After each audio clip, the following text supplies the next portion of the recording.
السلام عليكم ورحمة الله وبركاته. الحمد لله رب العالمين، والصلاة والسلام على النبي الأمين وعلى آله وصحبه أجمعين. أما بعد، يزكانا صدقة ترفاتنا هققات بميل رأس منما ما ربت محاضران.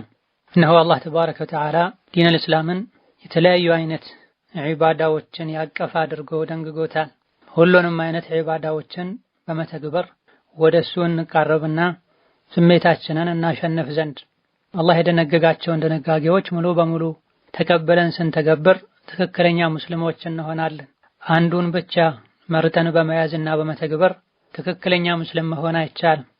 አላህ ባሮቹን ይፈትን ዘንድ ዒባዳዎችን የተለያዩ አድርጓቸዋል። የአካል ዒባዳዎች አሉ፣ የገንዘብ ዒባዳዎች አሉ። ገንዘብንም አካልንም ጊዜንም ጭምር የሚጠይቁ የዒባዳ አይነቶች አሉ። ሶላትን ስገዱ ብሎ እንዳዘዘው ሁሉ ከገንዘባችሁ ወጪ አድርጉ ብሎ አዟል። ገንዘብና ጊዜያችሁን በመስጠትም ሐጅ አድርጉ ብሏል። ከሰው ልጆች ውስጥ የፈለጉትን ያክል ገንዘብ ቢጠይቁት ምንም የማይመስለው ሶላት መስገድ ግን የሚከብደዋል። በተቃራኒው ደግሞ ሶላት የሚሰግድ አንድ ሳንቲም ስጥ ቢባል ህይወትህን ስጥ የተባለ ያክል የሚከብደዋል።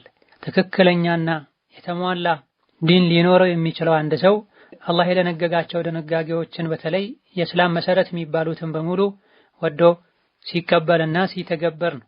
እነሆ እስላም ላይ ትልቅ ስፍራ ካላቸው የላቀ አጅርን ከሚያስገኙ ድንጋጌዎች አንዱ ገንዘብን ወጪ በማድረግ ወደ አላህ መቃረብ ነው። ገንዘብን ወጪ ማድረግ አንዳንዴ ግዴታ ሊሆን ይችላል። ዘካ ላይ፣ ሐጅ ላይ እንደዚሁ የሰው ዕዳ ካለብን ዕዳችንን ለመመለስ ወጪ ማድረግ ግዴታ ነው። ሌላ ጊዜ ደግሞ በበጎ ፈቃደኝነት ላይ የተመሰረተ ሱና ተወዳጅ ወደ አላህ መቃረቢያ የሰደቃ አይነት አለ። ዓመቱን ሙሉ ሁሉም እንዳቅሙ አላህ ከሰጠው ቀንሶ ሊሰጥ ይገባዋል። በሰጠን ቁጥር እንደሚሰጠንም እንደሚተካልንም አላህ ተባረከ ወተዓላ ነግሮናል። በግዴታነት የንብረትን ዘካ መስጠት ደግሞ አላህ ተባረከ ወተዓላ የእስላም መሰረት አድርጎታል። ዘካ ሶስተኛው የእስልምና መሰረት ነው። የዘካን አንገብጋቢነት ለማሳየትም ብዙ ጊዜ ቁርአን ላይ እንደዚሁም ነቢ ሐዲስ ላይ ዘካና ሶላትን አያይዘው ነው የሚጠቅሷቸው። ዘካና ሶላት ቁርአንና ሐዲስ ላይ እንደማይለያዩት ሁሉ በመተግበር ደረጃም ሊለያዩ አይገባም። ሶላት የሰገደ ሁሉ ዘካ ሊሰጥ ይገባዋል። ዘካን እሰጣለሁ የሚል ሁሉ ሶላትንም ጭምር ሊሰግድ ይገባዋል። እነሆ አላህ በእዝነቱ ዘካን ደንግጓል። ዘካን በመስጠት ዘካ የሚሰጠውም አካል ዘካ የሚቀበለውም አካል ይጠቀማሉ። ዘካ የሚሰጠው አካል ዘካ በመስጠቱ ነፍስያው ከስስታምነት በሽታ ትጠራለች። በተለያየ መልኩ በስህተት የሱ ያልሆነ ተቀላቅሎ የነበረን ገንዘብ ዘካው ያጠረለታል።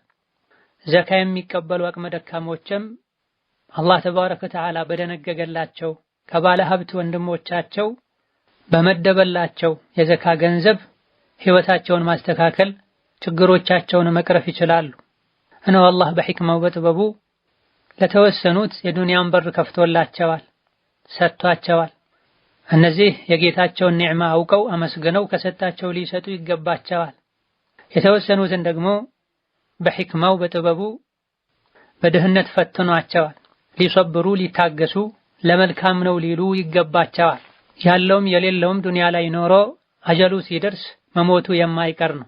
አላህ እዚህ ዱንያ ላይ ጸጋን የሰጠው አልሐምዱሊላህ ሊል ጌታውን ሊያመሰግን ሐቁን ሊወጣ ይገባዋል።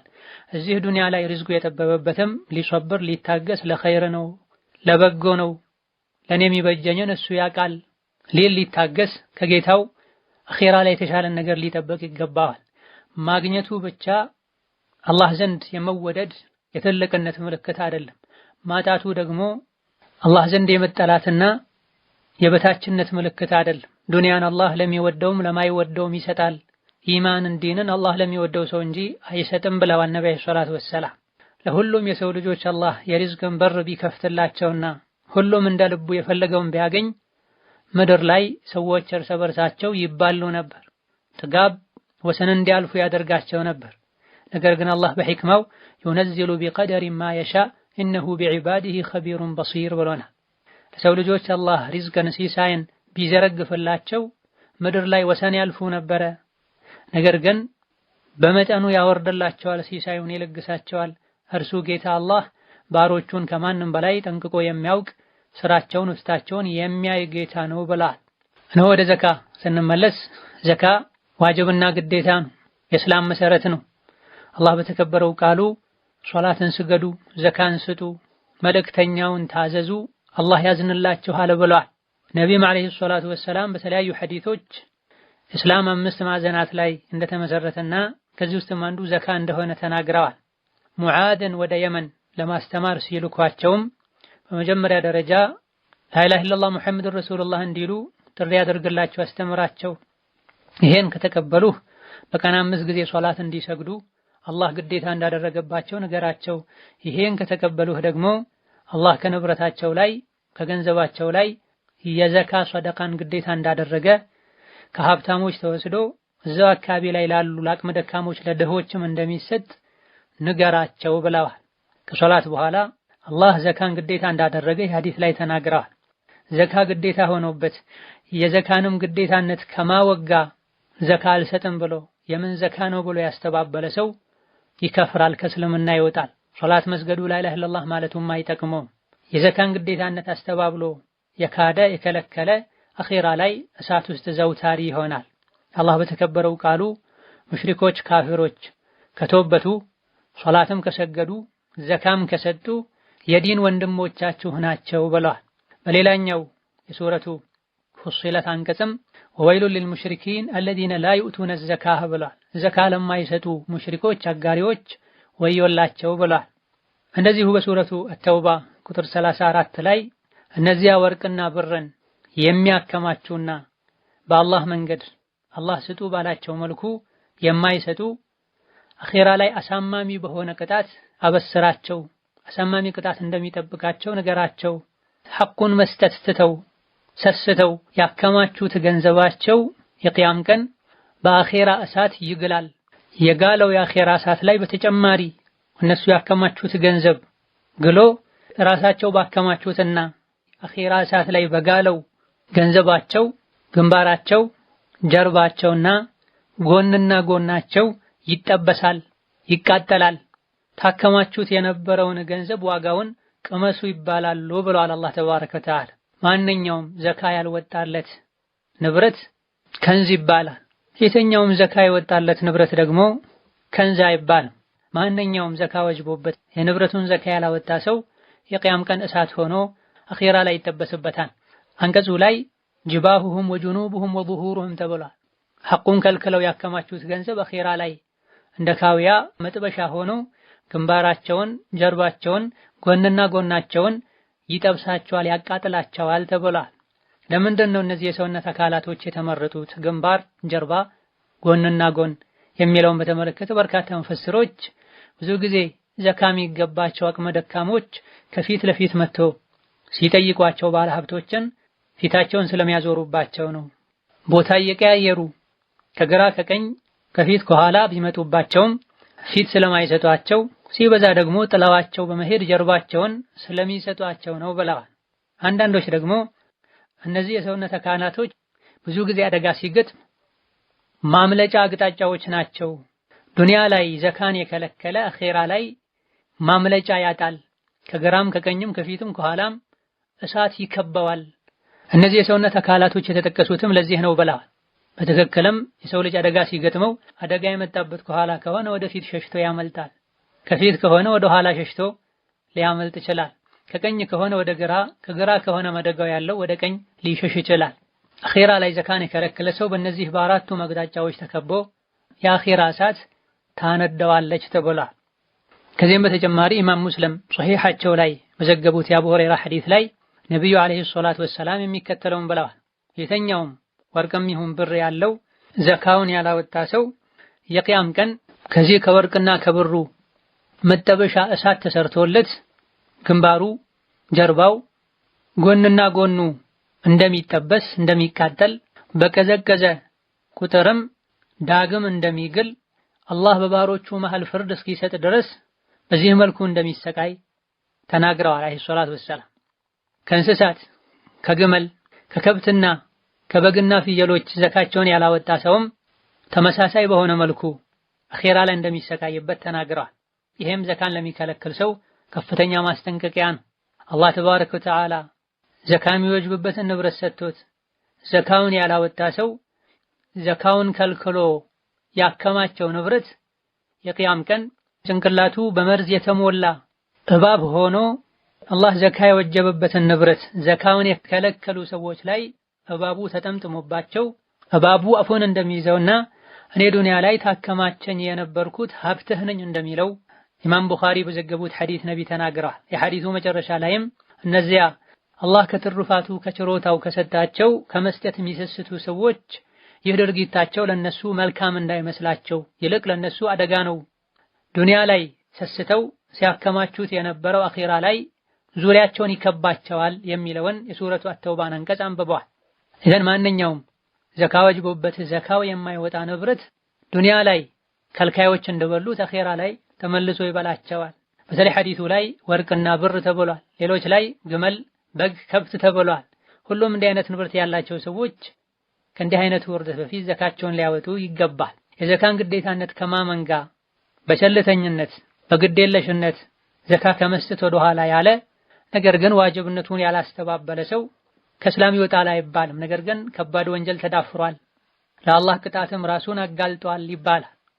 ይህ ብቻ ተብሎ አያቆምም። እዚሁ ዱንያ ላይ የሚመለከታቸው አካላት ባለስልጣናት አስገድደው ይወስዱበታል። ከሰው ብር ተበድሮ አልመልስም ያለን አካል የሚመለከታቸው አካላት አስገድደው የተበደረውን እንዲመልስ እንደሚያደርጉት ሁሉ ዘካ የአላህ ሐቅ ነው። ለአቅመ ደካሞች እንዲሰጥ አስገድዷል አላህ። የአቅመ ደካሞችን አላህ ስጡ ያለውን ሐቅ የያዘ አልሰጥም ያለ አካልም ተገዶ ዘካው እንዲሰጥ ይደረጋል። አይ ብሎ በጉልበት እንኳ ሊከላከል ቢሞክር ቢጋደል እንኳ የሚመለከታቸው አካላት የሚያስፈልገውን ሁሉ አድርገው ዘካውን ይወስዱበታል። ዘካ ሳያወጣ ቆይቶ የሞተ ሰው ትቶት ከሄደው ንብረት ውርስ ከመከፋፈሉ በፊት ዘካ ይወጣለታል። ቤተሰቦቹ ነይተው እስከዛሬ ያላወጣው ዘካ ነው ብለው አስበው ዘካ ያወጡለታል። እነሆ በጥቅሉ ዘካ በሚወጣበት ጊዜ እንዲሁ ግዴታ ስለሆነ ብቻ ብሎ ማውጣት ሳይሆን ንያን አስተካክሎ ደስተኛ ሆኖ ማውጣት ያስፈልጋል። ለጉራና ሰው እንዲሰማለን ሰጭ ነው እንድንባልም ሊሆን አይገባውም። እንደዚሁ ደግሞ አደናቂና ጠባቂ ለማብዛትም ተብሎ የሚደረግ መሆን የለበትም። ይልቅ አላህ ባዘዘው መልኩ ስጡ ባለ መልኩ ስጡ ያለውን መጠን ስጧቸው ላለ ሰዎች ጥርት ባለ ንያ ዘካን ማውጣት ግዴታ ይሆናል። ዘካ ለሚገባቸው አካላት የሚሰጡት አላህ ባዘዘው ትዕዛዝ መሰረት ነው። ባለ ሀብተን አላህ ስጥ ብሎት ነው የሚሰጠው። አድርስ የተባለውን ነው የሚያደርሰው። ዘካ ተቀባዩ ላይ ሊመጻደቅበት እንዲያድርግልህ ሊለው ሲሰጠው ሊያሸማቅቀውና ሞራሉን ሊነካው አይገባም። እንደዚሁ ደግሞ ሌላ ጊዜ ሊጠቅሙት አደጋን ሊከላከሉለት የሚችሉ ሰዎችን ብቻ የመረጠ ሰጠን ብለው የሚያደንቁ ሰዎችን ብቻ የመለመለም ሊሰጥ አይገባም። እነሆ ዘካ የሚሰጣቸው ሰዎች ቀጥሎ የሚዘረዘሩ 8 አይነት ሰዎች የባለ ሀብቶች ንብረት ላይ ሸሪካዎች ናቸው። አላህ የሰጣቸው ድርሻ አላቸው። ንግድ ዓለም ላይ ሰዎች በሽርክና አብረው ሲሰሩ ሸሪካቸውን እንደሚያከብሩት ሐቁን በአግባቡ እንደሚሰጡት ሸሪዓ ላይ ዘካ ስጧቸው የተባለ ሰዎችንም በዛ አይን ሊያዩአቸው ከንብረቴ ድርሻ አላቸው፣ የኔ ሸሪካዬ አብሮኝ ስራ የሚሰራ ሐቅ ያለው አካል እንደተከበረው ሁሉ እነሱም የተከበሩ ናቸው ሊልና ይሄን ሊያምን ይገባዋል። ዘካ ሊጠይቅ የመጣን አካል ወይም ወስዶ የሚሰጠውን አካል ሊያመናጭቅ አይገባውም። አላህ በተከበረው ቃሉ ሱረቱል በቀራ ቁጥር 264 ላይ እናንተ አማኞች ሆይ ላ ቱብጢሉ ሰደቃቲኩም ቢልመኒ ወልአዛ ብላ ለአላህ ብላችሁ ወይም አላህ ስላዘዛችሁ የምትሰጡትን ሰደቃ በመመጻደቅና ዘካ የሰጣችሁትን አካል አዛ በማድረግ በማስቸገር አጅሩን አታበላሹት በማለት አስጠንቅቋል። እንዲህ አይነት ድርጊት የሚፈጽም ሰውም በአኺራ የማያምን ሰው እንደሆነ ያንቀጹ መጨረሻ ላይ በግልጽ ተቀምጧል። እንደዚሁ ደግሞ ዘካ በሚሰጥበት ጊዜ በተለይ ጥራጥሬና እንስሳትን ዘካ በተመለከተ የማይፈልጉትን የተበላሸውን የከሳውን የመረጡ ሊሰጡ አይገባም። የገንዘብ ዘካም ሲያወጡ ረጅም ዓመት የተቀመጡ የተቀዳደዱ ብሮችን እሱ የሚጠላውን የሚሸሸውን ሊሰጥ አይገባም። አላህ በተከበረው ቃሉ ወላ ተየመሙል ኸቢተ ሚንሁ ቱንፊቁን ወለስቱም ቢአኺዚሂ ኢላ አን ቱግሚዱ ፊህ ብላ። ሰደቃን ዘካን ስትሰጡ ቆሻሻ የሆነውን ሐስባችሁ መርጣችሁ አትስጡ። እናንተ እንኩ ብትባሉ የዘገነናችሁና የጠላችሁት እንጂ ማትቀበሉት የሆነውን ለሰደቃ ለዘካ አትስጡ ብላ።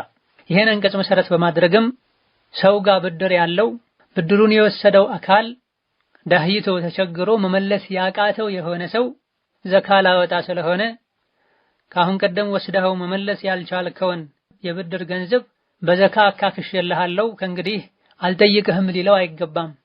ዘካን ዕዳ ማቻቻያ መክፈያ ሊያደርግ አይገባም ብላ።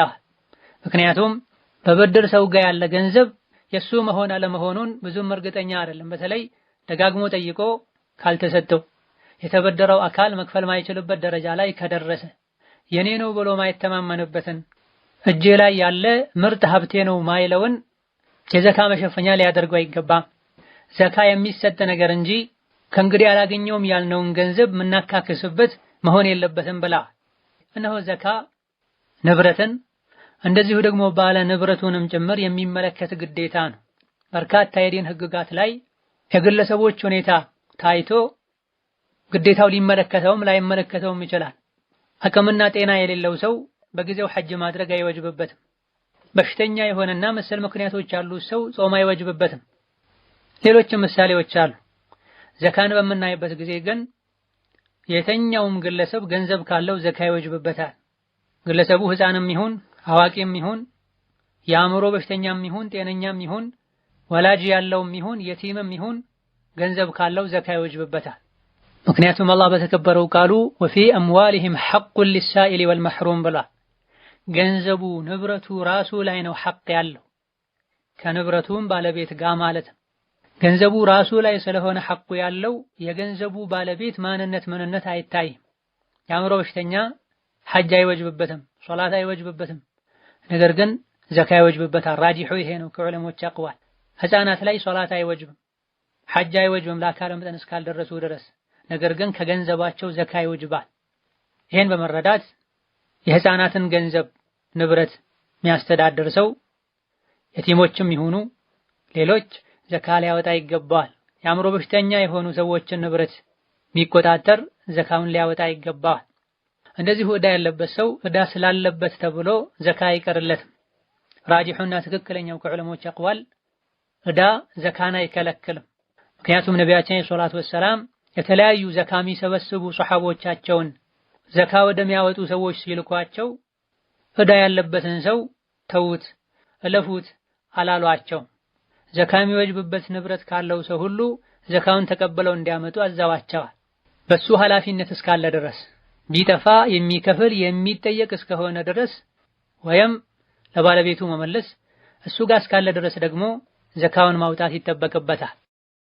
ዘካ ግዴታ ይሆን ዘንድ መሟላት ያለባቸው 5 የሚደርሱ መስፈርቶች አሉ። አንደኛው ሙስሊም መሆን። ሙስሊም ያልሆነ ሰው በጊዜው ዘካን መስጠት አይወጅብበትም። ሙስሊም የሆነ በሙሉ ዘካ ይወጅብበታል ማለት ነው። ሙስሊም ያልሆነ ሰው ላይ ካፍር ላይ ዘካ አይወጅብም ሲባል ምንም ችግር የለውም አይቀጣበትም አኺራ ማለት አይደለም። ነገር ግን እዚህ ዱንያ ላይ ዘካ አልሰጠህም ተብሎ አይቀጣም ማለት ነው። ዘካን የሚሰበስብ ስልጣን ያለው አካል ካለ እንደዚሁ ደግሞ ሲሰልም እስከዛሬ በህይወትህ ያላወጣቸው ዘካዎችን በሙሉ አስበህ ዘካ ክፈል አይባልም። ሁለተኛው የዘካ ግዴታነት መስፈርት ነፃነትን ባሪያ ዘካ አይወጅብበትም። ምክንያቱም እሱ ጋር ያለ ገንዘብ በሙሉ ያለቃው ስለሚሆን። በሶስተኛ ደረጃ ዘካ የሚወጅብበትን ያክል ገንዘብ ማግኘት ነው። ወይም ኒሳብ የደረሰ ዘካ የሚወጅብበትን መጠን የደረሰ ንብረት ሲኖረው ነው ዘካ የሚወጅብበት። ዘካ የሚወጅብበትን የንብረት መጠን ከገንዘብም ይሁን ከጥራጥሬ ከእንስሳት ሐዲስ ላይ በሰፊው ተዘርዝሮ እናገኘዋለን። እዛ ደረጃ ካልደረሰ ዘካ የለበትም። ለምሳሌ ከብር ዘካ የሚወጅበው 595 ግራም የማዕድኑን የጌጡን ብር መግዛት የሚያስችል ገንዘብ ሲኖረው፣ እንደ ሀገሩ እንደ ወቅቱ 595 ግራሙን ብር ሊገዛ የሚችለው ገንዘብ መጠኑ ሊለያይ ይችላል። ዘካ በሚወጣበት ወቅት የወርቅና ብር ገበያን ሁኔታ በማጣራት በኢትዮጵያ 15000 ሊሆን ይችላል፣ 13000 ሊሆን ይችላል፣ 20000 ሊሆን ይችላል። እንደ ወቅቱ ነውና የሚታየው። ይሄን ኒሳብ የሚሞላ ገንዘብ ሲኖረው ዘካ ይወጅብበታል። አራተኛው የዘካ መስፈርት ዘካ የሚያወጣበት ንብረት ሙሉ በሙሉ ሐቁ ሲሆን የራሱ ንብረት ሲሆን በእጁ ያለ ሲሆን ገዝቶት በእጁ በቁጥጥሩ ማድረግ ካልቻለ ንብረት አሊያ ደግሞ ለምሳሌ እንደ ባሪያ የሱ ያልሆነ እጁ ላይ ያለ ገንዘብ ላይ ዘካ ይወጅብብሃል አይባል። አምስተኛውና የመጨረሻው ዓመት መሙላቱን ዘካ የሚወጅብበትን ንብረት የራሱ ካረገ በኋላ ዓመት መሙላቱን ዓመት ካልሞላ ዘካ አይወጅብበትም። ጥራጥሬና ከመሬት የሚበቅሉ የሚዘሩ ነገሮች ሲቀሩ እንዲህ አይነት ነገሮች ላይ ዓመት መሙላቱ የግድ አይደለም። ምርት ባነሱ ቁጥር ዘካውን ማውጣት ግዴታ ይሆናል። አላህ ተባረከ ወተዓላ በተከበረው ቃሉ ወአቱ ሐቀሁ የውመ ሐሷዲሂ ብሏል። ያጨዳችሁበት ቀን ላይ ሐቁን ስጡ ብሏል። በዓመት ሁለቴ ያመረተ ሁለቴ ዘካ ያወጣል። በዓመት ሶስቴ ካመረተም እንደዚሁ በዓመት ሶስቴ ዘካ ማውጣት ግዴታ ይሆንበታል። ዘካ ከሚወጅብባቸው እህሎችና ጥራጥሬዎች።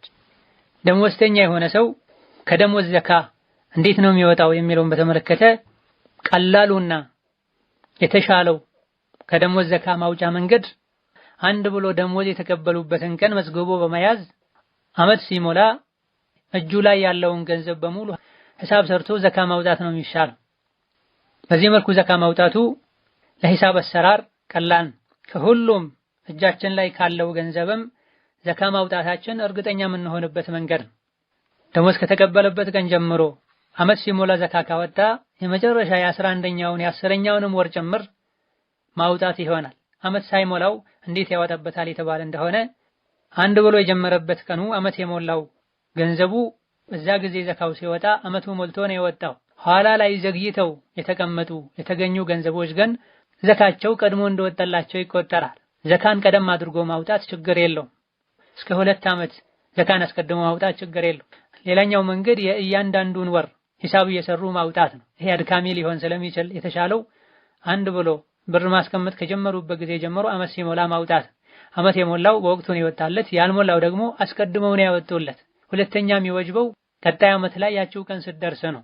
ደሞዙን የተቀበለ የሚያጠፋ ቢቀመጥም ኒሷብ የሚሞላ ለምሳሌ የዘካ መነሻ በብር ለኢትዮጵያ 13000 12000 ብር ነው ቢባል እዛ ደረጃ ሊደርስ የሚችል ገንዘብ የሌለው ሰው የተቀበለ ወጪ የሚያደርግ ሰው ዘካ አይወጅብበትም።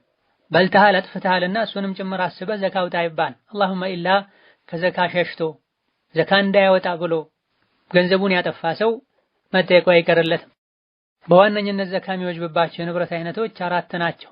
አንደኛው የቤት እንስሳት ናቸው። ግመሎች፣ ከብቶች፣ በግና ፍየሎች ናቸው። ከነዚህ ዘካ የሚወጅበው ዓመቱን ሙሉ አሊያ ደግሞ ከዓመቱ አብዛኛውን ያለ ወጪ የሚቀለቡ የሚበሉ የሚጠጡ ከሆነ ነው። እንደዚሁ ደግሞ ለማርባትና ለማባዛት የሚያረቧቸው እንስሳት ከሆኑ ዓመቱን ሙሉ ወይም የዓመቱን አብዛኛው የሚያረባቸው አካል ባለቤታቸው ሳርና መኖ እየገዛ የሚቀልባቸው ከሆነ አሊያ ደግሞ ሊያርስባቸውና ሊጭናቸው የግሉ ሊጠቀማቸው ከሆነ የገዛቸውና የሚያረባቸው ዘካ አይወጅብበትም። ወከዛሊክ በእነዚህ አይነት እንስሳት ዘካ ይወጅብበት ዘንድ ዓመት መሙላት አለበት።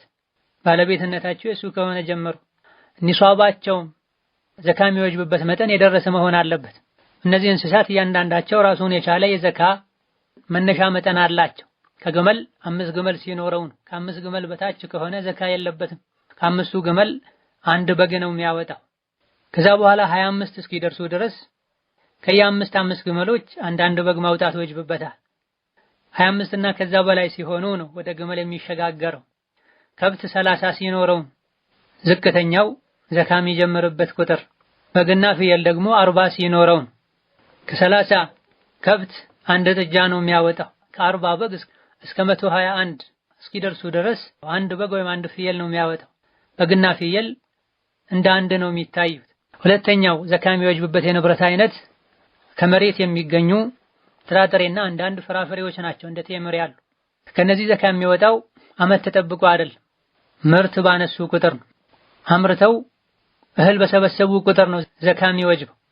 ይሄም ላይ ዘካ የሚወጅበው ዘካ የሚወጅብበት መጠን ያለውን እህል ካመረቱን 5 አውሱቅ ከደረሰ ነው ዘካ የሚወጅበው ከጥራጥሬ ብለዋል ነብዩ ሰለላሁ ዐለይሂ ወሰለም። አንዱ ወሰቅ 60 ቁና የሚይዝ ነው። 5 ወሰቅን በ60 ሷዕ ስናባዛው 300 ሷዕ ይሆናል። በነቢዩ አለይሂ ሰላቱ ወሰላም ሷዕ ማለት መካከለኛ እጅ ባለው ሰው 4 ሙሉ የሆኑ እፍኞችን የሚይዝ ዕቃ ነው፣ መለኪያ ዕቃ ነው።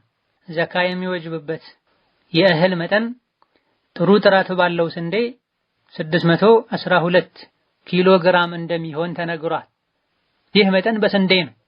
612 ኪሎ ግራም ሊይዝ የሚችልን ዕቃ በማመቻቸት ሌሎች የተቀሩ የጥራጥሬ አይነቶችን አተር፣ ባቄላ፣ ማሽላ፣ ሌሎችም ተሰፍረው ተለክተው የሚሸጡና ተቀምጠው ለረጅም ጊዜ ሊያገለግሉ የሚችሉ ማናቸውም ከመሬት የሚገኙ ጥራጥሬዎች ዘካ ይወጅብባቸዋልና 612 ግራም ስንዴን ሊይዝ የሚችል ዕቃ ተዘጋጅቶ በስንዴ ተለክቶ ሌሎችንም በዚህ የለኩ የዘካ መጠን መድረስ አለመድረሳቸውን ማረጋገጥ ይቻላል። እዚህ ደረጃ ከደረሰ ኒሷብ ከሞላ 1/10ኛውን ዘካ ማውጣት ግዴታ ይሆናል። 1/10ኛውን ዘካ ማውጣት ግዴታ የሚሆነው አርሶ አደሩ በተፈጥሯዊ መንገድ ውሃ አግኝቶ ያመረተ ሲሆን በአቅራቢያው ካለ ወንዝ፣ ከዝናብ፣ ከምንጭ ከሆነ አጠጥቶ ያመረተው 1/10ኛውን ማውጣት ግዴታ ይሆናል።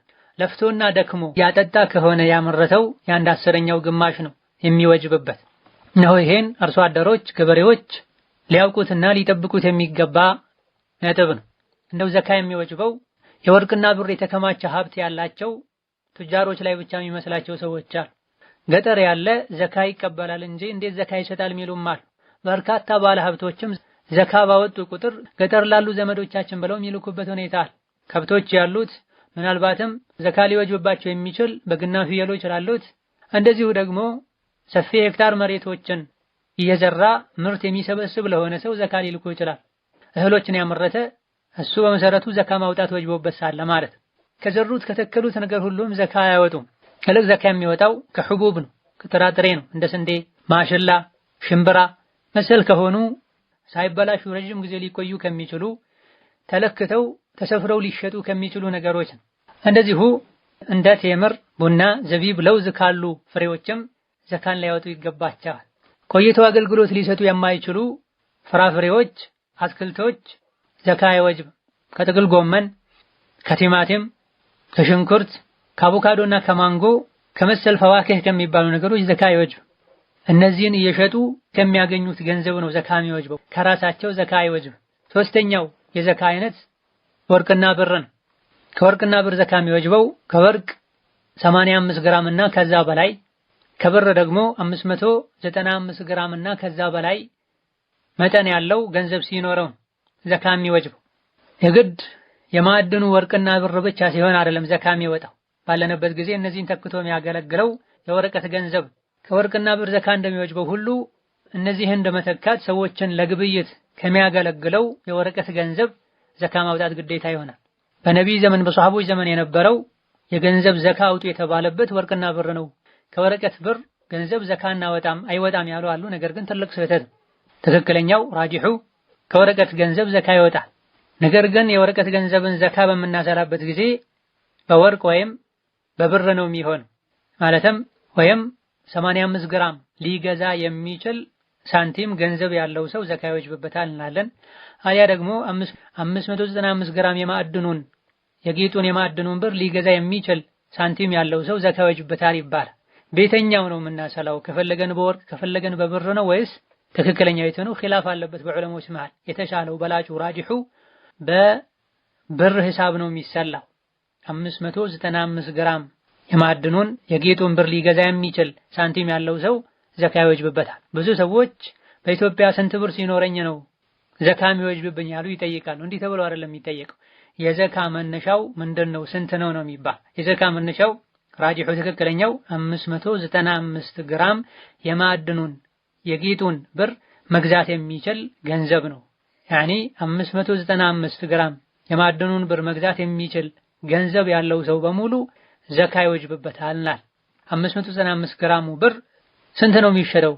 እሱ ዋጋ ስንት ነው ያለን እንደሆነ እንደ ዘመኑ እንደ ወቅቱ እንደ ቦታው ዋጋው ሊለያይ ስለሚችል ዘካ የሚያወጡበት ወቅት ሲደርስ የወርቅና የብር ገበያን ሁኔታ በማጣራት 1 ግራም ብር ስንት ነው በማለት 595 ግራም እና ከዛ በላይ መግዛት የሚችል ገንዘብ ያለው ሰው አስልቶ ሂሳብ ሰርቶ ዘካውን ያወጣል።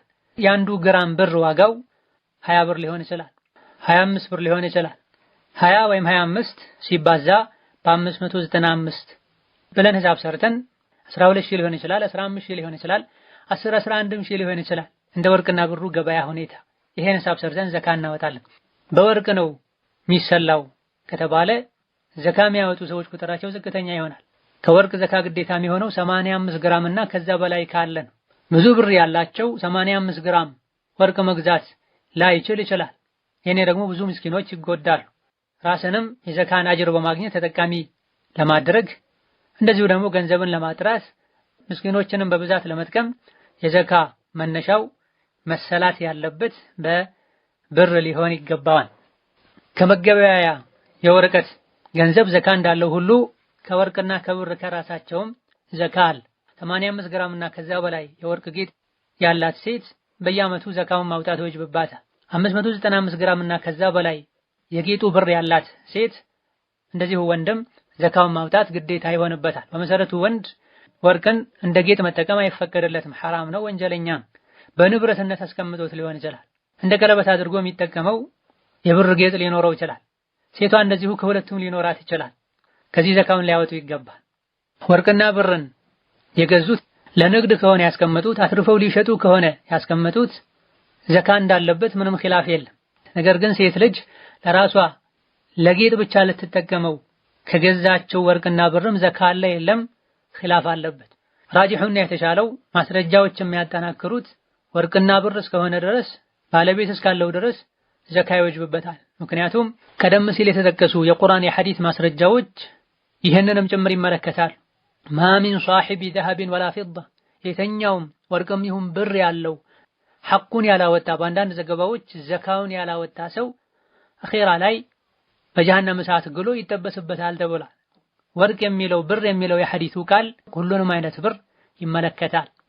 የቁርአኑ አንቀጽ ላይም እነዚያ ወርቅና ብርን የሚያከማቹ ነው የሚለው።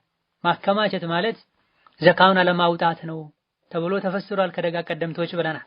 እንደዚሁ ደግሞ ከተለያዩ ሱሐቦች፣ ከታቢዒዎች፣ ከፊቅህ ሊቃውንቶች፣ ከሻፊዒዮችም፣ ከሐንበሊዮችም፣ ከማሊክዮችም ሴት ልጅ ከጌጥ ወርቅና ብሯ ዘካ ማውጣት እንዳለባት ተናግሯል። እንዴት ነው ዘካውን የምታወጣው ያለን እንደሆነ በጥቅሉ ከወርቅና ብር የአንድ አስረኛው ሩብ ነው የሚወጣው።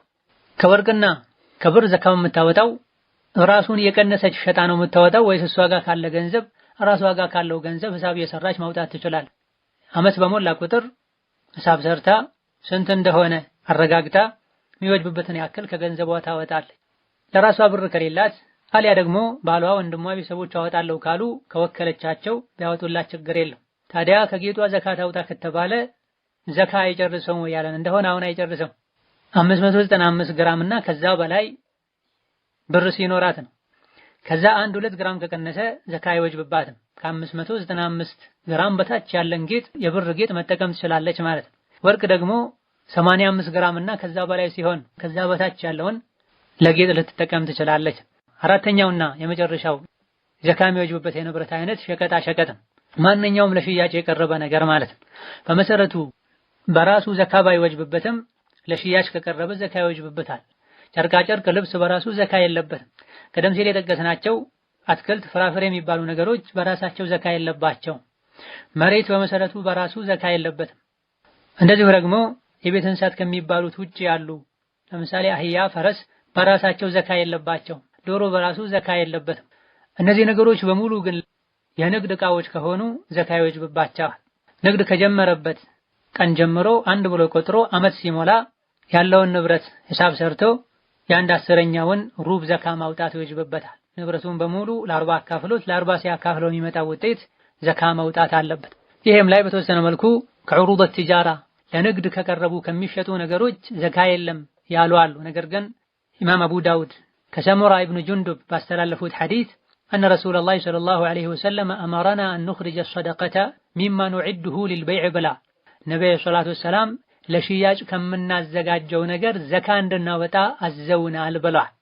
ይሄንም ተከትለው ፉቃሃዎች ከዑሩድ ቲጃራ ለሽያጭ ከቀረቡ ነገሮች ዘካ ማውጣት ግዴታ ነው ብላ። መኪና በራሱ ዘካ የለበትም።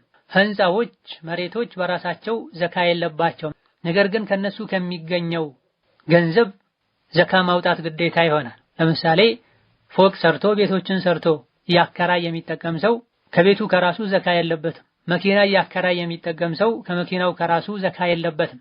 ነገር ግን ከነዚህ ከሚያገኘው ገቢ ዓመት ሲሞላ ዘካ የሚወጅብበት መጠን የደረሰ ገንዘብ ካለው ዘካ ማውጣት ይወጅብበታል። ነገር ግን መኪናውን ራሱን እየገዛ የሚሸጥ ሰው፣ ቤትና መሬትን ራሱን እየገዛ የሚሸጥ ሰው ከመኪናውና ከመሬቱ ከራሱም ከሱ ካገኘው ትርፍም ጭምር ዘካ ማውጣት ይወጅብበታል።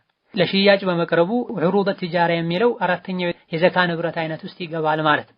ለቤቱ ለግሉ የሚጠቀመው መኪና ላይ፣ ቤት ውስጥ የሚጠቀማቸው ቁሳቁሶች ላይ ዘካ የለም። ድርጅቱ ውስጥ ለማምረቻነት የሚጠቀማቸው ማሽኖች፣ ዕቃ መደርደሪያዎች ዘካ የለባቸው። እነሆ የዘካን ህግጋት ጠንቅቀን ልናውቅ ይገባናል። ዘካን ስናወጣም በጥንቃቄ ሂሳብ ሰርተን ዘካ ከሚወጅብበት የንብረት አይነት በሙሉ በጥንቃቄ ሂሳብ ሰርተን ዘካ ልናወጣ አላህ ዘንድ ከመጠየቅ ራሳችንን ልናተርፍ ይገባናል። እንዲሁ እንደመሰለን የተወሰነውን ብቻ ሂሳብ ሰርተን ልናወጣ ይገባን። በጭራሽ ዘካ የማያወጡ ሰዎች አሉ።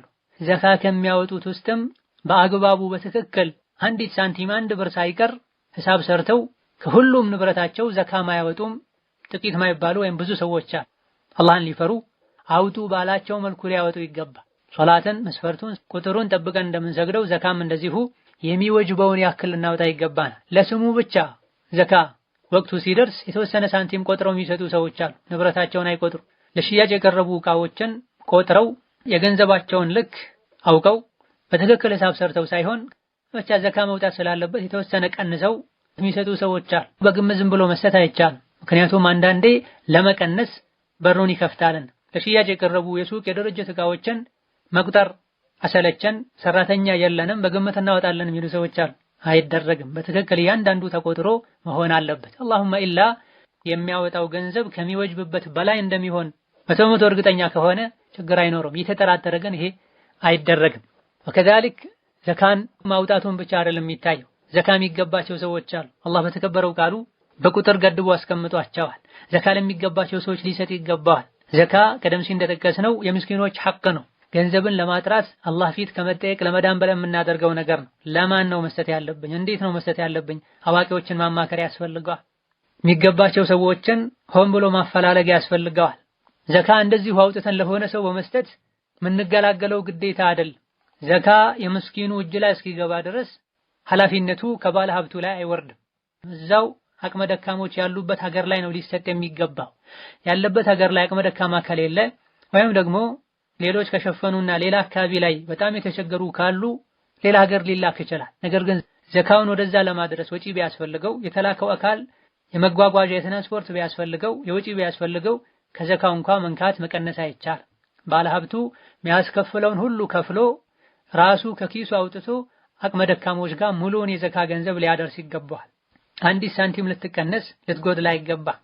ወከዛሊክ ዘካን በሚሰጡበት ጊዜ በጣም የተቸገሩ ረዳት የሌላቸው በሚሰጣቸው ዘካ ይበልጥ ተጠቅመው ይበልጥ ጌታቸውን እንዲያውቁ ሊያደርጋቸው ይችላል የሚል ሰዎችን አፈላልጎም ሊሰጥ ይገባል። እጁን ለዘረጋለት ሁሉ ዘካ ሊሰጥ አይገባም።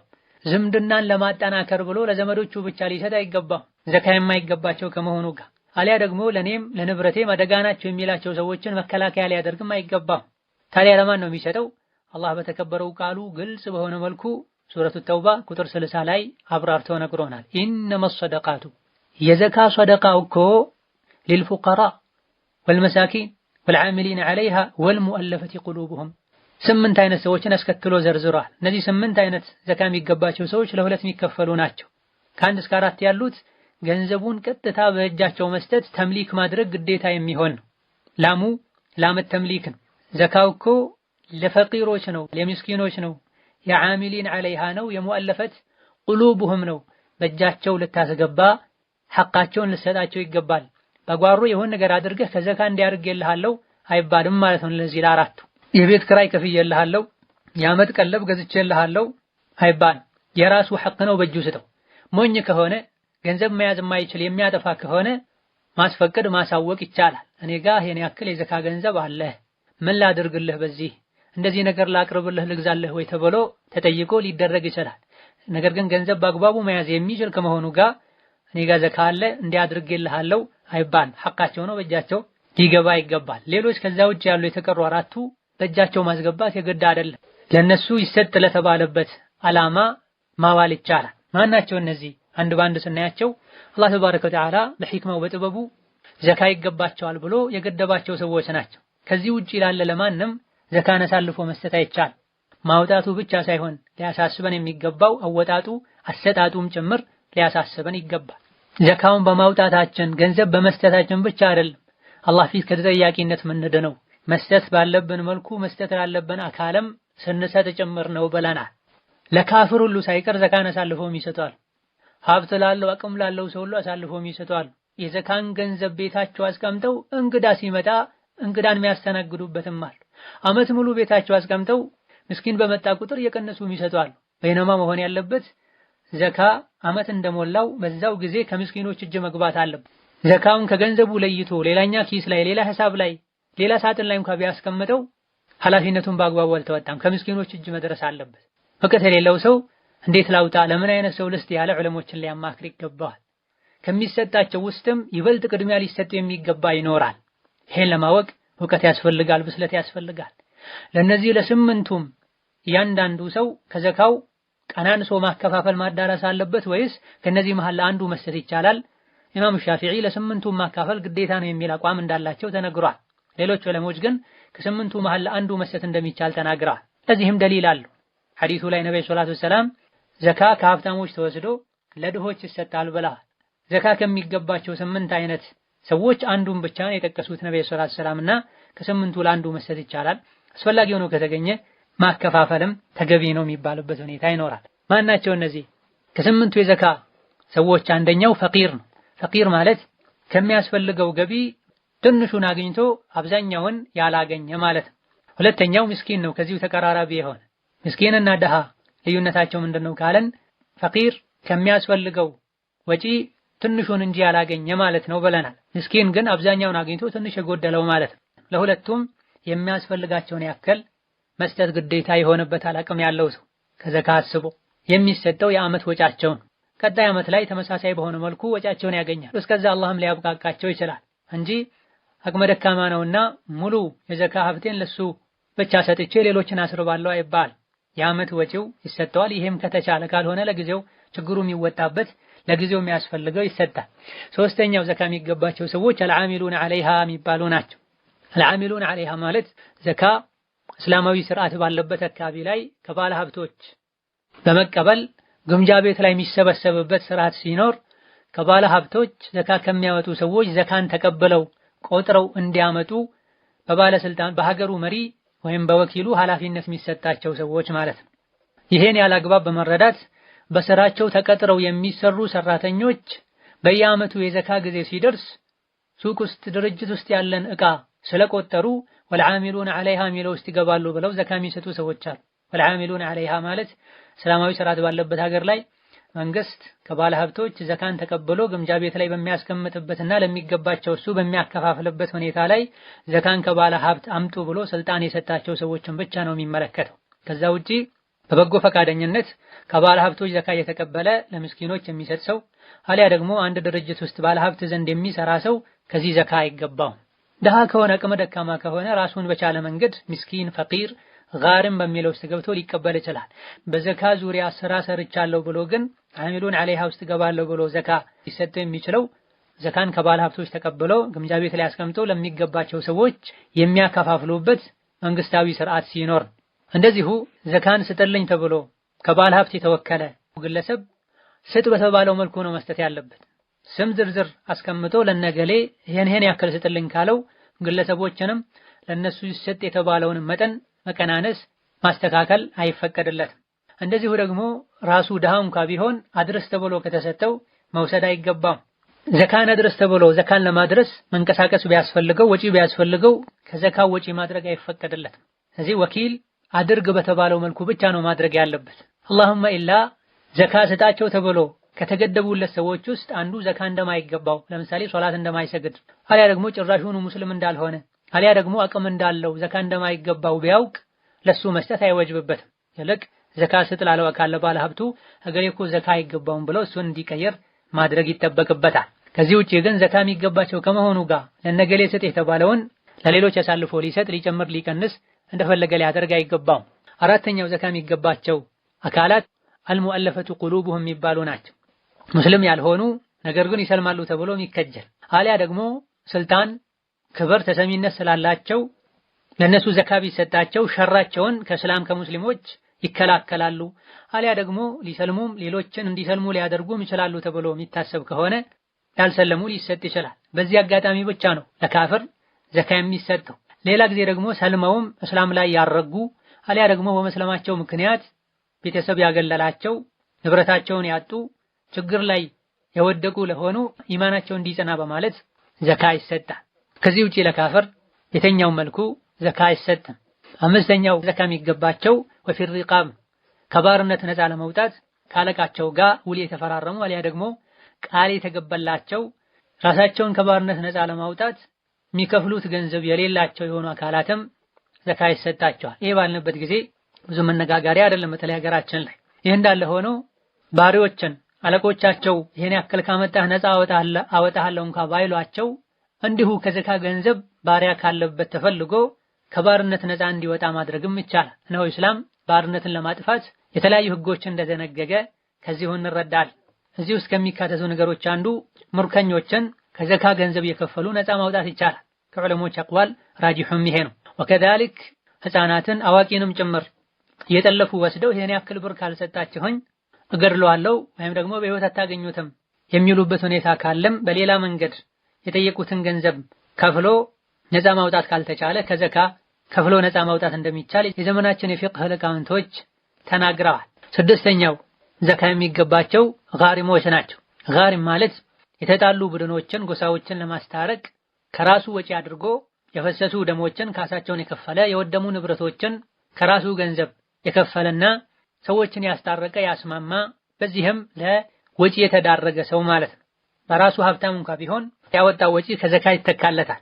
እንደዚሁ ሰርቼ ከፍላለሁ በማለት ከሰው ተበድሮ ለግሉ ነገር ግን መመለስ ያልቻለ ሰውም ከዘካ እዳውን መክፈል ይችላል። ነገር ግን እዳ ስላለበት ብቻ አይደለም ዘካ የሚገባው በራሱ እዳውን መክፈል ካልቻለ ነው። እንደዚሁ ደግሞ ከዘካ የግለሰቦች እዳ የሚሸፈነው በህይወት ያሉ ከሆነ እዳ ያለበት እዳውን ሳይከፍል የሞተ ከዘካ ይከፈልለታል አይከፈልለትም ኺላፍ አለበት። ይሄንንም እነ ኢማሙ ነወዊ ኢብኑ ቁዳማ ሌሎችም ዳሰዋል። ጅምሁሮቹ የመረጡት ከዘካ የሞተ ሰው እዳ አይከፈልም። ለምን ያለን እንደሆነ እዳ ያለበት የሞተ ሰው የተበደረው እዳ ውስጥ የገባው በትክክል መልሳለሁ ብሎ ነይቶ ከነበረ አኺራ ላይ አላህ ይከፍልለታል። ይሄ በሐዲስ ተነግሯል።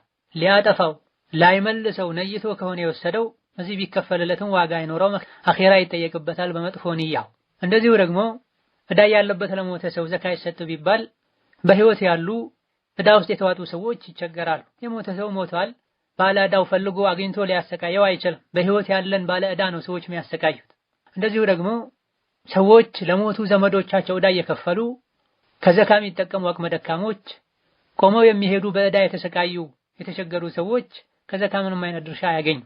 ከዚህ አንፃር ራጂሑና ትክክለኛው እዳ ያለበት ለሞተ ሰው ከዘካ እዳው አይከፈልም። አላሁማ ኢላ ከዙሪያችን ምንም እዳ ያለባቸውና በሌላ መልኩ ዘካ የሚገባቸው ካልተሰጡ ዘካ ካላገኙ የሚቸገሩ ሰዎች ከሌሉ የኔ ቢከፈል እዳ ላለባቸው ማቾች ቢከፈል ችግር አይኖረውም ይባላል። ሰባተኛውና ከመጨረሻው በፊት ያለው ዘካ የሚገባቸው ሙጃሂዶች ናቸው።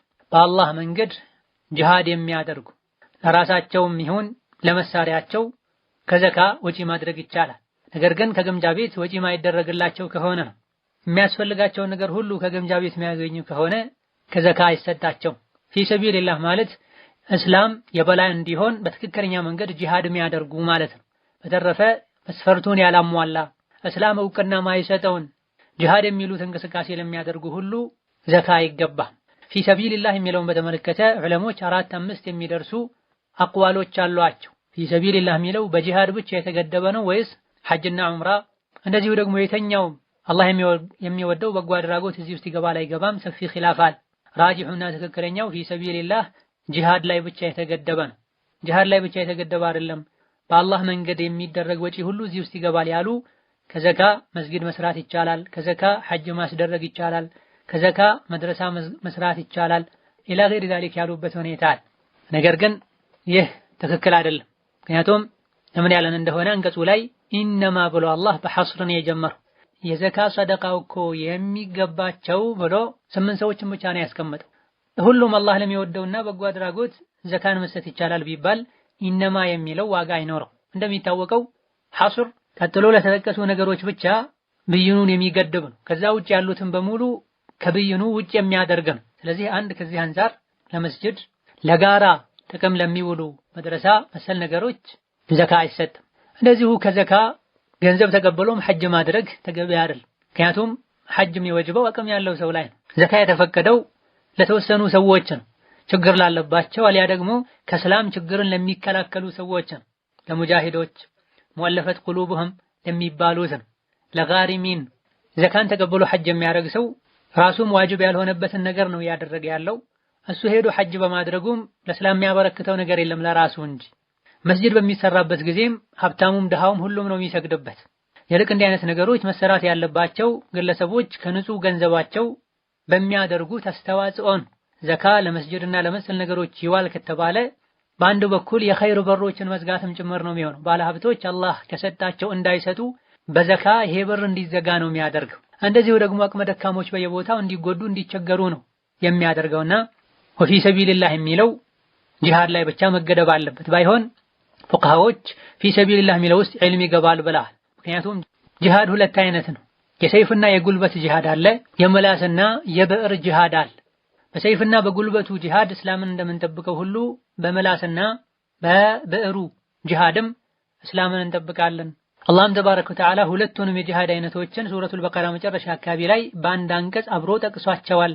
በመሆኑም ለዕልም አስፈላጊ የሚባሉ መሳሪያዎችን ከዘካ ማቅረብ መግዛት ይቻላል ብለዋል። ዕልምን ለመማር ጊዜው ሙሉ በሙሉ የሰጠ አካልም ፊ ሰቢልላህ ሄዶ በሰይፍ ጂሃድ እንደሚያደርገው ሙጃሂድ አቅም ከሌለው ከዘካ ይገባዋል ብለዋል። ስለዚህ እስላም ለሚጠበቅበት ዕልም አስፈላጊ ሆኖ ሲገኝ ከዘካ ኪታብ ቢገዛ፣ ዕልምን ለመማር 24 ሰዓት ህይወቱን በሙሉ ለሰጠ አካል ኪታብ ቢገዛ፣ የሚያስፈልገው ወጪ ቢሸፈንለት፣ በሌላ መልኩ መሸፈን ካልቻለ ችግር የለው። ለመስጂድ ተከልክሎ ለመድረሳ ተከልክሎ ለዚህ እንዴት ተፈቀደ የተባለ እንደሆነ ተማሪው ጊዜውን ሰጥቶ ዕልምን ካልተማረ፣ ተማሪው የሚማርበትን ኪታብ ካላገኘ ዕልሙ ሊሳካ አይችልም። መስጂድና መድረሳን በምናይበት ጊዜ ያለ መድረሳ ዕልም ሊገኝ ይችላል፣ መስጂድ ይገኛል። መስጂድ ውስጥ ከየት ይመጣል እንደሆነ መስጂድ መስራት የመስጂድ መስሪያ ምንጩ ሌላ ነው።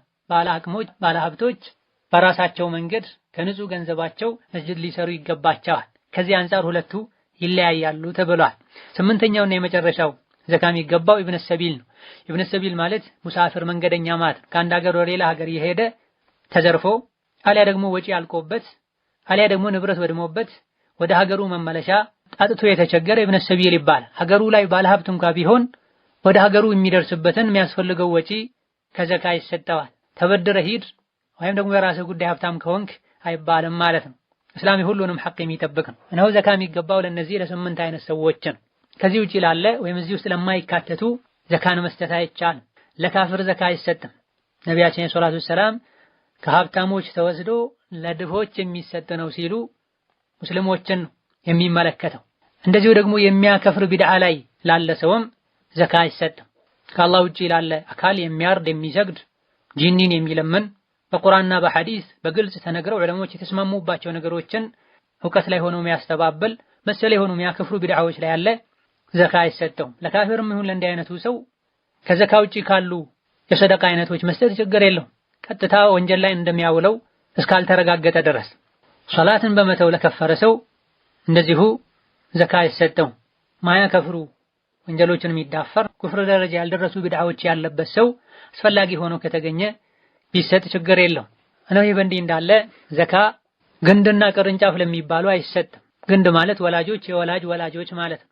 ቅርንጫፍ ማለት ደግሞ ልጆችና የልጅ ልጆች ማለት ነው። ለነዚህ ዘካ አይሰጥም። ምክንያቱም የነዚህን ወጪ መሸፈን ዋጅብና ግዴታ ነው አቅም ያለው ሰው ላይ። ዘካ አውጥቶ ለነዚህ ከሰጠ እሱ ከራሱ ሊያወጣው የነበረውን የወጀበበትን ወጪ በዘካ መሸፈንና ማካካስ የራሱ ኪስ እንዲጠበቅ ማድረግ ነው የሚሆን። ስለዚህ ለእናት ለአባት እንደዚሁ ለእናትና አባት ለወላጆቻቸው ለአያቶች እስከ መጨረሻው ከፍ ቢልም የአባቱ አባት የእናቱ እናት የእናትም እንደዚሁ ቅድመ ቅማያት የሚባሉት ቢኖሩ ለነሱ ዘካ አይሰጥም። ወጫቸውን የሚያስፈልጋቸውን ነገር ከንጹህ ገንዘቡ ነው ሊሰጥ የሚገባው። ለልጆች እንደዚሁ ለልጅ ልጆች ከዛም ዝቅ ቢሉ የልጅ ልጅ ቢሆኑም ዘካ አይሰጥም። ከራሱ ከኪሱ ነው ከንጹህ ገንዘቡ ሊሰጥ የሚገባው። ሌሎችም ወጪያቸውን መሸፈን ግዴታ ይሆንበታል የሚባሉ ቅርብ ዘመዶች ከዘካ አይሰጣቸው። አላሁመ ኢላ ሀብቱ መጠነኛ ሆኖ ከዋና ገንዘቡ የሰጣቸው ካልበቃቸው ይሄኔ ዘካ ሊሰጣቸው ይችላል። ለምሳሌ ለልጇ አልያ ደግሞ ለአባትና እናቱ በየጊዜው የሚያደርግላቸው ወጪ ካልበቃቸው በአመት አንዴ ዘካውን ሲያወጣ እነሱ ችግር ላይ ቢሆኑና እርዳታ ቢያስፈልጋቸው በመሰረቱ ዘካ ይገባቸዋል ከሚባሉት ውስጥ ከሆኑ እሱም ከንጹህ ገንዘቡ የሚሰጣቸው ካልበቃቸው ዘካውን ቢሰጣቸው ችግር የለም። ይህ በእንዲህ እንዳለ ለወላጆችና ለልጆች ዘካ መስጠት የማይቻለው ቋሚ ወጫቸውን ነው። ዕዳ ቢኖርባቸው ዕዳቸውን ከዘካ ቢከፍልላቸው አልያ ደግሞ በሆነ መልኩ ከስረው ከሳራቸውን ቢሸፍንላቸው ምንም ችግር የለም። የሚከለከለው የምግብ የመጠጥ የመኖር የግድ መሰረታዊ የሚባሉ ነገሮች ወጪዎችን እሱ ሊሸፈን ይገባዋልና ይሄን ዋጅብ የሆነውን ነፈቃ ብቻ ነው በዘካ መሸፈን ማይወጅብበት። ለወንድምና እህቱ ዘካ መስጠት ይችላል አይችልም? በተወሰነ መልኩ ኺላፍ አለበት። የተሻለው ወንድምና እህቱን እሱ የሚወርሳቸው ከሆነ ሲሞቱ ለነሱ ዘካ መስጠት አይፈቀድለትም። ሲሞቱ ማይወርሳቸው ከሆነ ልጆች ካሏቸው በልጆቹ ስለሚገደብ ይሄን ዘካ ቢሰጣቸው ችግር የለም። የዚህ ደሊሉ ምንድነው የተባለ እንደሆነ ወዐለል ዋሪሲ ሚስሉ ዛሊክ ተብሏል። አንድ ሰው የልጁን ወጪ መሸፈን አለበት፣ እሱን የሚወርሰውም አካል ወጪውን ሊሸፈን ይገባዋል ተብሏል። ሲሞት የሚወርሰውን አካል ከዋና ገንዘቡ ሊረዳ ወጪውን ሊሸፈን ይገባዋል። ሲሞት ማይወርሰው ከሆነ እንዳይወራረሱ የሚያደርግ ርቀት ካለ ክፍተት ካለ ዘካ ቢሰጥ ችግር የለም። ወንድምና እህቱ ካገቡ ከወለዱ ዘካ ቢሰጣቸው ችግር የለም። ባያገቡም ባይወልዱም በርካታ ዑለሞች ዘንድ ቢሰጣቸው ችግር የለም ተብሏል። በላጩን የተሻለው ከዋና ገንዘብ መስጠት ነው። ከተቸገሩ ወይም የሰጣቸው ካልበቃቸው ከዘካ ቢሰጥ ምንም ችግር የለም። ከዛ ውጪ ለአክስት፣ ለአጎት፣ ለልጆቻቸው፣ ለሌሎችም ዘመዶች ዘካን መስጠት ይቻላል ብቻም ሳይሆን ወጫቸው ግዴታ ያልሆነ ዘመዶች ዘካን መስጠት በላጭና ሱናም ጭምር ነው። አንዳንድ ፉቃሃዎች ይስተሐቡ ብለዋል። ወጫቸው ግዴታ ላልሆነ ዘመድ ለሆኑ ሰዎች ዘካን መስጠት ሱና ነው ብለዋል። ለምንድን ነው የሆነው ያለን እንደሆነ ነቢያችን ሰለላሁ ዐለይሂ ወሰለም ለምስኪን ሰደቃ መስጠት ሰደቃ ብቻ ነው፣ ለዘመድ ሰደቃ መስጠት ሰደቃም ዝምድናም ነው ብለዋል። በሌላ ዘገባም በላጭ ሰደቃ ለዘመድ የሚሰጥ ነው የተባለበትም ሁኔታ። ነገር ግን መስፈርቱን ያሟሉ መሆን አለባቸው። ከላይ በተጠቀሰው መልኩ ዘካ የሚገባቸው ሲሆኑ ነው ለነሱ መስጠቱ አጅር የሚያስገኝ። ዘካ የማይገባቸው ከመሆኑ ጋር ለነሱ መስጠት አላህ ዘንድ ተባረከ ወተዓላ ያስጠይቃል። ለነሱ የተሰጠውም ዘካ አይባልም። አስተካክሎ ዘካን ማውጣት ያስፈልጋል። እነሆ በዚህም የዘካን ዘርፈ ብዙ ጠቀሜታ ማወቅ እንችላለን። ዘካ በአግባቡ መወጣቱ ለምድር በሙሉ ኸይር ነው፣ ጠቃሚ ነው። አቅመ ደካሞች እንዳይቸገሩ በሰላም እንዲኖሩ ያደርጋል። በህይወታቸው ደስተኛ እንዲሆኑ ያደርጋል። በስራቸው ያሉ ህፃናት፣ አረጋውያን፣ በሽተኞች፣ የቲሞች በሰላም እንዲኖሩ ያደርጋል። ክብራቸውም ጭምር ይጠበቃል። በየዓመቱ ሀብታሞች ዘካን በአግባቡ አውጥተው ለአቅመ ደካሞች ከሰጡ በየመንገዱ የሚንከራተት የዕለት ጉርሱን አጥቶ የሚያለቅስ አይገኝም። አላህ አቅም የሰጣቸው አላህን ሊፈሩ በአግባቡ ዘካቸውን ሊያወጡ ይገባል። እንደዚሁ ደግሞ ዘካ ሲሰጥ የበታችና የበላይ ተብሎ መከፋፈል አይኖር። በዓመቱ በስርዓቱ ዘካ ከተሰጠ አቅም ያለውም እንደ አቅሙ እንደ ኑሮው ደረጃ ይኖራል። አቅሙ ዝቅተኛ የሆነውን በዘካ ከሚያገኘው እንደ ቤቱ ገመናውን ሸፍኖ መኖር ይችላል። እንደዚሁ ደግሞ ዘካ በመስጠት ማህበረሰቡ እርስ በርሱ ይተሳሰራል፣ ይዋደዳል፣ ይተሳሰባል። አቅመ ደካሞች ባለሀብቶችን ይወዳሉ፣ ኸይርን ያስቡላቸዋል። ምቀኝነትና መጠላላት ይጠፋል። ይህ ካልሆነ ግን ስርቆትና ሽፍታነት ውንብድናም ይቀንሳል።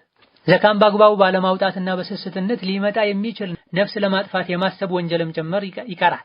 ብዙ ጊዜ ባለሀብቶች ለራሳቸው ብቻ በማሰብና በመጨነቃቸው ከነሱ በታች ያሉ ሐቅ ያላቸውን በመርሳታቸው ምክንያት አቅመ ደካሞች ለባለሀብቶች ጥሩ አመለካከት አይኖራቸውም፣ ኸይር ያስቡላቸውም፣ ይመቀኟቸዋል፣ ሸርን ያስቡላቸዋል። ለመዝረፍ ለመስረቅ እነሱን ጭምር ሁሉ ህይወታቸውን አጥፍተው ንብረታቸውን የራሳቸው ለማድረግ የሚያስቡበት ሁኔታ ይኖራል። የሰው ልጅ በተፈጥሮው ማግኘትና መብላት መጠጣት ይወዳል። ያለ ገንዘብና ያለ መብላት መጠጣትም መኖር አይችልም። ይሄን በትክክለኛው መንገድ አላህ በፈቀደለት ባዘዘለት መንገድ ካላገኘው ሸይጣን አታሎት በሌላ መንገድ ሊያገኘው ሊሞክር ይችላል። ዘካ ግን በአግባቡ ሲወጣ ሁሉ አይመጣም፣ ወንጀል ይጠፋል። በርካታ ወደ ሪባ የሚሄዱ ሰዎችም አሉ። አንዱ ሰበብ በትክክለኛ መንገድ አላህ በፈቀደላቸው ባዘዘላቸው መልኩ ከባለ ሀብቶች ሐቃቸውን አለማግኘታቸው። እነሆ ዘካን በአግባቡ ስናወጣ የሁሉ ችግር ይቀራል፣ ሰላም ይኖራል፣ መተሳሰብ ይኖራል። ይህ ደግሞ ማህበረሰቡ ጠንካራ እንዲሆን እንዲደጋገፍና ህይወት ላይ ችግሮች እንዳይኖሩ ወይም እንዲቀንሱ ሰበብ ይሆናል። በመሆኑም እያንዳንዱ ሙስሊም ወንድም ይሁን ሴት ሀብት ያለው አቅም ያለው ዘካን በአግባቡ ሊያወጣ ይገባዋል። ዘካ የሚቀበሉ ሰዎችም አስፈላጊ ከሆነው በላይ ሊቀበሉ ሊጠይቁ አይገባቸው። ማይገባቸው ከሆነም የሚሰጥ ሰው ስላገኙ ብቻ ሊቀበሉ አይገባቸው።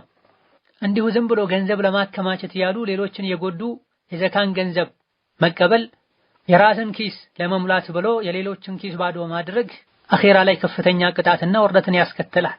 ኢማም ሙስሊም በዘገቡት ሐዲስ ነብዩ ሰለላሁ ዐለይሂ ወሰለም የራሱን ገንዘብ ሊያበዛ ብሎ የሰዎችን ገንዘብ የሚጠይቅ ፍም ነው የሚጠይቀው፣ ከፈለገ ብዙ ፍም ይሰብስብ ከፈለገም ይቀንስ ብለዋል። ዛቻ ነው ይሄ።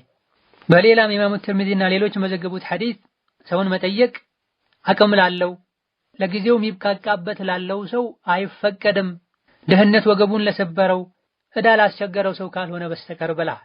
የራሱን ገንዘብ ሊያበዛበት ከሰው የሚጠይቅ ሰው የቂያም ቀን ፊቱ ላይ አባሳ ምልክት ያለበት ሆኖ አላህ ፊት ይቆማል፣ ይዋረዳል። አኺራ ላይም እሳት ሆኖ የሚበላውን ነገር ነው የሚጠይቀው። ስለዚህ የፈለገ ሰው ብዙ ይጠይቅ፣ የፈለገ ሰው ትንሽ ይጠይቅ ብለዋል። አስፈራርተዋል፣ አስጠንቅቀዋል። ዘካ አቅም ላለው መስራት ለሚችል አይገባም የሚል የነቢ ሐዲስም አለ። መስራት እየቻሉ ተኝተው የሚውሉ አሉ። ጤና አላቸው፣ የሥራ አጋጣሚዎች ብዙ አሉ፣ መስራት ይችላሉ፣ ዘካ አይገባቸው። የጤና ችግር ኖሮበት መስራት የማይችል አሊያ ደግሞ እየሰራ በቂ ማያገኝ ሰው ነው ዘካ የሚገባው። ለዚህም ነው ዘካ የሚሰጡ ሰዎች ጥንቃቄ ማድረግ አለባቸው። ለማን ነው ለምን አይነት ሰው ነው መስጠት ያለብኝ ሊሉ ይገባል። ለዚህም ማማከር ካለባቸውም እውቀት ያላቸው ሰዎችን ሊያማክሩ ይገባል የተባለ የሚችለውን ጥንቃቄ አድርጎ ዘካ የሚገባው መስሎት የሰጠ ኋላ ላይ ዘካው የተሰጠው አካል ድሃ እንዳልሆነ ዘካ እንደማይገባው ቢረጋገጥ መጀመሪያ የሚችለውን ያክል ጥንቃቄ አድርጎ ከሆነ የሰጠው ምንም የለበትም። በቸልተኝነትና በግድ የለሽነት ዝም ብሎ ከሆነ የሰጠው ኋላ ላይ ዘካ ማይገባው መሆኑን ባለሀብቱ ዘካ የሚሰጠው አካል ካረጋገጠ ድጋሚ መስጠት ይወጅብበታል ሁሉ ተብሏል። ከዛ ዘካን የተቀበለ አላህን ሊያመሰግን ይገባዋል። ምክንያቱም ከዘካ የሚያስፈልገውን ወጪ የሚሸፍንበትን መጠን ከባለ ሀብቶች በዋጅብነት እንዲያገኝ አላህ ፈቅዶለታል፣ ደንግጎለታልና ጌታውን ሊያመሰግን ይገባዋል። አስከትሎም ደግሞ ዘካን የሰጠውን አካል ሊያመሰግን ዱዓ ሊያደርግለት ይገባል። ምንም እንኳ ዘካ የሚሰጠው አካል ከሌሎች መወደስን ዱዓ እንዲያደርጉለት ብሎ በዋነኝነት ነይቶ መስጠትን መጠንቀቅ ያለበት ቢሆን ሰዎች ዘካ አምጥተው ሲሰጧቸው ለነብዩ ሰለላሁ ዐለይሂ ወሰለም ያኔ ለነብይ ተሰጥቶ ለሚገባቸው ሰዎች ነበርና የሚከፋፈለው ዘካ ለሰጣቸው አካል ዱዓ ያደርጉ ነበር። አላህ ባዘዛቸው መሰረት ወሰሊ ዐለይሂም ኢነ ሶላተከ ሰከኑን ለሁም ብላ። ከዚህ በመነሳት ዑለሞች ዘካ የሰጠ ሰው ዱዓ ይደረግለታል ብላ። ምንድነው የሚደረግለት ዱዓ? ነብዩ ያደርጉት የነበረው አይነት ዱዓ ራሱ ነው ያሉ አሉ። ሶላዋት ለነብዩ እንጂ ለማንም አይገባም፣ ሌላ አይነት ዱዓ ነው የሚደረገው ያሉም አሉ። ኢማም ሻፊዒ ረሕመቱላሂ ዐለይህ አጀረከ አላሁ ፊማ አኽረጅተ ወጀዐለሁ ለከ ጠሁራ ወባረከ ለከ ፊማ አብቀይተ ተብሎ ዱዓ ይደረግለታል ብላ። በሰጠኸው ባወጣኸው አላህ ምንዳን ይስጥህ፣ ንጽህናና ወንጀል ማበሻ ገንዘብህን ማጥሪያም ያድርግልህ፣ የተቀረው ሀብት ንብረትህንም የተባረከ ያድርግልህ ተብሎ ዱዓ ይደረግለታል ብላ። የግድ ይሄን ሐፍዞ ማለት አለበት ማለት አይደል። እሱ በሚገባው በሚያውቀው ቋንቋ ይሄን ሐሳብ የያዘ መልካምን ጥሩን ዱዓ ሊያደርግ ይገባል። እንደዚሁ የተሰጠውን ሊንቅ አይገባም።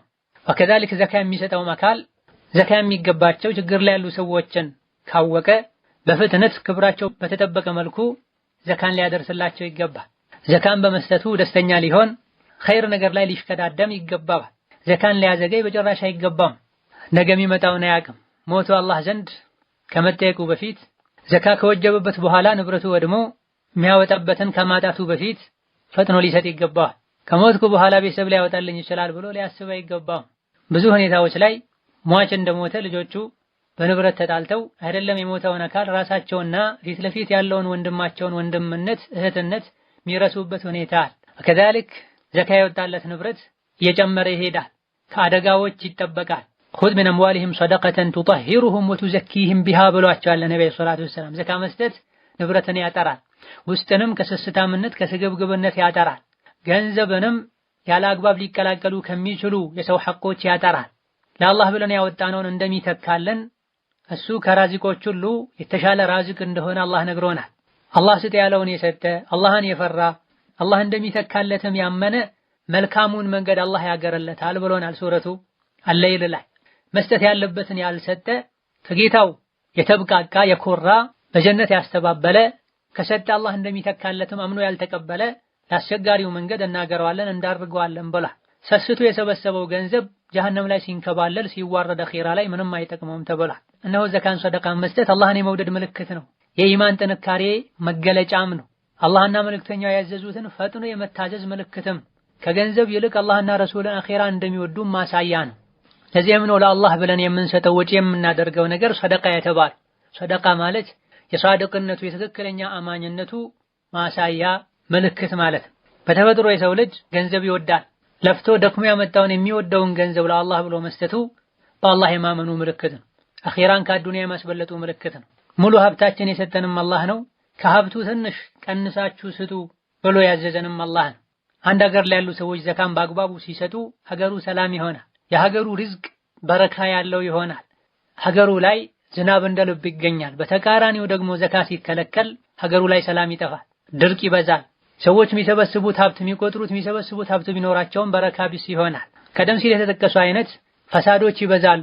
ሸር ማሰብ፣ መመቃኘት፣ መጠራራት፣ አንዱ ሌላኛው ላይ ዘረፋ፣ ጥቃት ለማድረስ መሞከር እንዲስፋፋም ያደርጋልና አላህ ከሰጠው መስጠት ተገቢ ነው። ሶሒህ በሆነ ሐዲስ ኢብኑ ማጃህና በዛር ሌሎችም እንደዘገቡት ሰዎች ዘካን የከለከሉ እንደሆነ ዝናብ ይከለከላሉ፣ እንስሳት ባይኖሩ መቼም አላህ ዝናብ አይሰጣቸውም ነበር ብለዋል። ስለዚህ ሀገርን ለማልማት ሀገርን ለመጠበቅ ዘካ የሚሰጡ ሰዎች በአግባቡ በደስታ ሊሰጡና የአላህን ሐቅ የምስኪኖችን ሐቅ በትክክል ሊያደርሱ ይገባቸዋል። ዘካ በመሰረቱ ዓመት እንደሞላ ነው የሚወጣው። ረመዳንን ብቻ እየጠበቁ ማውጣት ግዴታ አይደለም። ዓመት የሚሞላው ረመዳን ላይ የሆነ ሰው ረመዳን ላይ ማውጣቱ በላጭ ነው። አስቀድሞ ረመዳን ላይ ማውጣት የፈለገ ምንም ችግር የለው። ነገር ግን ዘካ የወጀበበት ከ2 ከ3 ከ4 ወር በፊት ከመሆኑ ጋር ለረመዳን ማቆየት ተገቢ አይደለም። ዘካን በወቅቱ ማውጣት ዋጅብ ነው። ረመዳን ላይ ሰደቃ መስጠት ደግሞ ሱና ነው። ለሱና ተብሎ ዋጅብ አይተው። እነሆ ዱንያ ትልቅ ፈተና ናት። ኢማም አልቡኻሪ ሙስሊም በዘገቡት ሶሒህ ሐዲስ ነብዩ ሰለላሁ ዐለይሂ ወሰለም ከዕባ ጥላ ስር ላይ ተቀምጠው አቡ ዘርን አዩአቸው።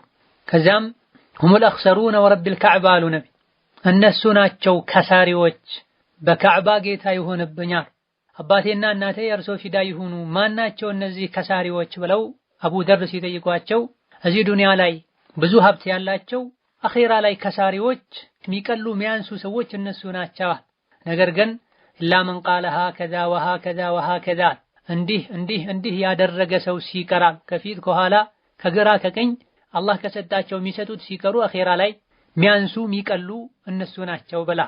እዚህ ዱንያ ላይ ገንዘብ ማግኘቱ ትልቅ ፈተና ነው፣ አለማግኘቱም ፈተና ነው። ከሁለቱም ፈተናዎች የሚድነው አላህ የወፈቀው አላህ የጠበቀው ሰው ብቻ ነው።